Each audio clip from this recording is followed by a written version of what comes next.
Hello everyone, कैसे हैं आप। आई होप कि आप अच्छे हैं, स्वस्थ हैं और लगातार मेरे वीडियो के साथ बने हुए हैं। तो दोस्तों, आज की वीडियो में मैं आपको बताऊंगी कि कम सैलरी में भी पैसों की बचत कैसे की जा सकती है।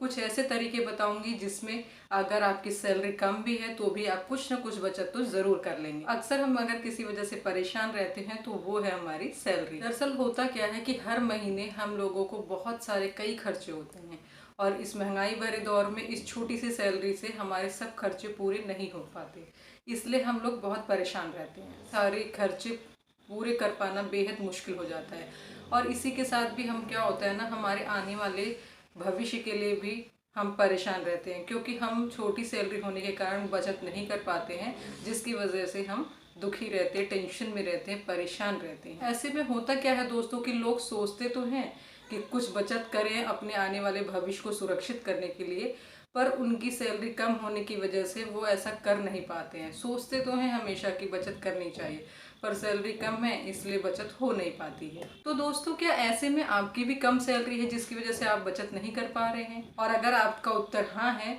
तो आपको ये जानना बहुत ज़रूरी है कि कुछ ऐसे तरीके हैं जिनकी मदद से आप अपनी कम सैलरी से भी कुछ न कुछ अच्छी खासी बचत कर सकते हैं। लेकिन दोस्तों, इसके लिए आपको कुछ बातों का ध्यान रखना होगा। तो चलिए आपको बताते हैं उन बातों के बारे में जिनकी मदद से आप कम सैलरी होने के बाद भी कुछ न कुछ बचत ज़रूर कर लेंगे। दोस्तों, हमारा जो सबसे पहला तरीका आता है वो है निवेश करना ज़रूरी।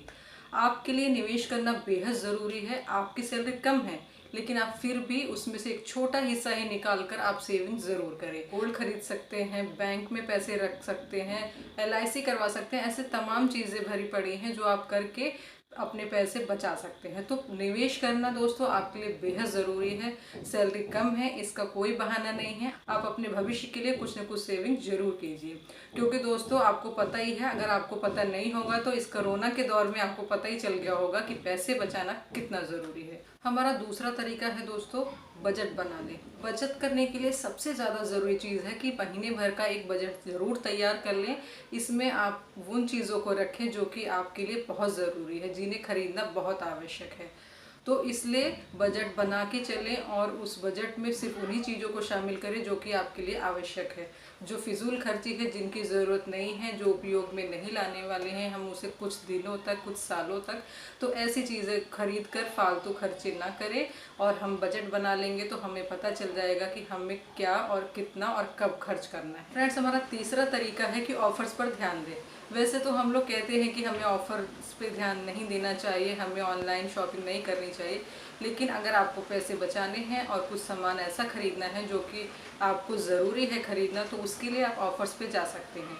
ऐसे कई जगह ऐसा होता है कि ऑफलाइन और ऑनलाइन बहुत सारी चीज़ों पर हमें अच्छी खासी डील्स मिल जाती हैं, बहुत अच्छा ऑफर मिल जाता है।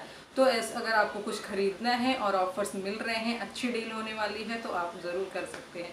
इससे क्या होगा कि आपके कुछ पैसे बचेंगे, क्योंकि दोस्तों ऑफर्स में हमेशा कुछ ना कुछ फ़ायदा तो होता ही है। दोस्तों, हमारा चौथा पॉइंट जो है ना, वो बहुत सारे लोगों के साथ होता है और वो है सैलरी से ज़्यादा खर्चे ना करें। ऐसा मेरे साथ भी होता था लेकिन अब नहीं होता है। दोस्तों, क्या होता है कि कई लोगों की आदत होती है कि वो अगले महीने आने वाली सैलरी से पहले ही बहुत सारे खर्चे कर लेते हैं। इस आदत की वजह से क्या होता है कि बचत नहीं हो पाती है। इसलिए ज़रूरी है दोस्तों कि फालतू के खर्चे ना करें, अपनी सैलरी के हिसाब से ही खर्चे करें और ये नहीं कि सैलरी आने से पहले एडवांस में ही खर्चा करके बैठ जाएं। तो इस तरह से आपके कुछ पैसे ज़रूर बचेंगे। दोस्तों, अगर आपकी भी ऐसी आदत है कि आपकी सैलरी आने से पहले ही आपके सारे पैसे खर्च हो जाते हैं, तो ये बहुत बुरी आदत है। आप अपनी इस आदत को सुधारिए। एडवांस खर्चे तो बिल्कुल नहीं करने हैं, नहीं तो आप परेशानी में फंस सकते हैं। हमारा लास्ट पॉइंट है दोस्तों, हर समय शॉपिंग ना करें।